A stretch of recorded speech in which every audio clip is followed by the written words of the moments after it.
night, I said, if we have about 3 or 4 empty seats, the fake news will say headlines. He didn't fill up the arena. Okay, well, possibly that was on his mind because he apparently did have a little bit of trouble filling up all of the arena, which is fine if you're not a person who's obsessed with attendance. And this is, after all, for Donald Trump, a big event. This was the official relaunch of his campaign. We'll break down whether that's actually true. So I guess I'm part of the fake news, so I have to evaluate if he actually did fill it. So the arena had a capacity of about 20,000. In his speech to supporters at Amway, Trump said that 120,000 people had requested free tickets, which means not only is every seat gonna be filled, like literally every flight I've been on in the last decade, but you're also gonna have tens of thousands of people waiting outside, right? Well, about an hour before he was scheduled to speak, the lines were gone. The overflow area was virtually empty. And in fact, if you take a look at this photo, one of many going around, there's sections, whole sections that have like 2 people hanging out in them. Now, for most politicians, this wouldn't matter, but this is a guy who really cares about being the best and the biggest, and his attendance was bleh.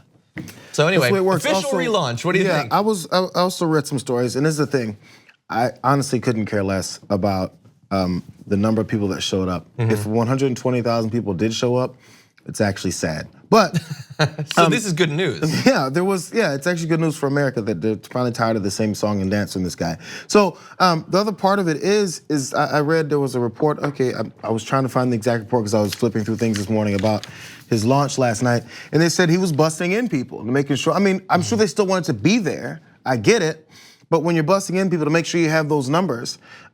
It again goes to your mentality of I got to make sure I'm on this number point rather than I need to say certain things. I need to convince certain people that aren't there. You're still going to be televised. You're still speaking to Americans. So those 120,000 people that were vying for position, if you're just simply speaking to those folks, you're not going to get reelected. You need to speak to the rest of the country. So the fact that his focus is not on that, but instead on how many numbers he can fill in the arena, which he didn't do, says a lot. Yeah, and look, I'm sort of joking about the official relaunch. That's what he was saying, but of course, as was pointed out on Twitter, he filed paperwork with the FEC the day he was inaugurated to run for re-election. That was the official launch, because that's the actual paperwork.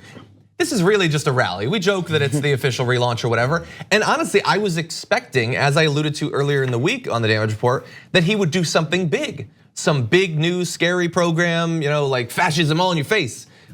We didn't really get that. It was kind of the same pathetic tropes. Like he's still, by the way, running against Hillary Clinton. We'll get to that. Yeah. And that's why a couple things that happened in the media really frustrated me around this rally. Politico has a headline right now, Trump stages his greatest show yet. No, Trump staged another show of the sort that he does. It would be like if I finish a random episode of the Damage Report and they're like, the greatest one yet. It's probably run of the mill. It's probably what we do. And by the way, and this angers me to no end, MSNBC yesterday, if you flicked on it at one point, I didn't, but I saw people talking about it on Twitter, empty podium awaiting his speech. Have we learned nothing from 2016? No. You don't have to show the rally live, but even if you're gonna show the rally live, how about show the actual rally and not an empty stage, not implying to millions of your voters, most of whom don't support Donald Trump, that this is the most important thing imaginable, that Donald Trump is going to say something big. Actually, I take it back. They did learn something from the last election cycle. They learned that they can make a lot of money off of this no matter what. So they honestly, at this point, for these elements of it, they don't care whether or not they're promoting him to no end. They're like, well, this gets us more money coming in. I mean, when Trump got elected, people told me, and they're like, oh, well, you know what? It sucks that Trump's in, but you know what? It's probably good for you guys. I said, not really, because my brain can't handle the level of stupidity that I have to listen to every day from him. So it's they think, oh, it's gonna be great for you guys, because that's all people think about a lot of times. That bottom line of, well, a lot of people are watching. I get what they're saying, but the thing is, for the first X number of years that I was doing this job, we had Obama. We always found stuff to talk about. There were still problems in the world, and we don't shoot in 4K, and we don't generally zoom in on my face much. But you can see writ large in the fissures and cracks in my face what effect Donald Trump as president has been. So I think I would take a little bit more Obama for my own personal health.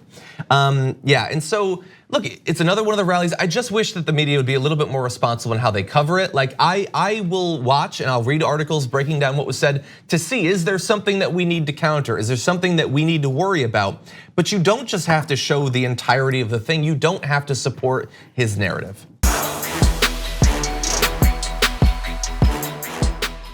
Here on the Damage Report, we talk a lot about the big banks and their ways of getting rich off the poor. They saturate the market, but there are other options. And I've got info on a socially and environmentally responsible financial institution that has no ATM fees, gives you cash back on every purchase. They even commit 10% of their earnings to charity. It's called Aspiration, and if you go to aspiration.com/TYT to sign up, you'll get these perks, and that's more money to spend or to save or to spend. Just treat yourself.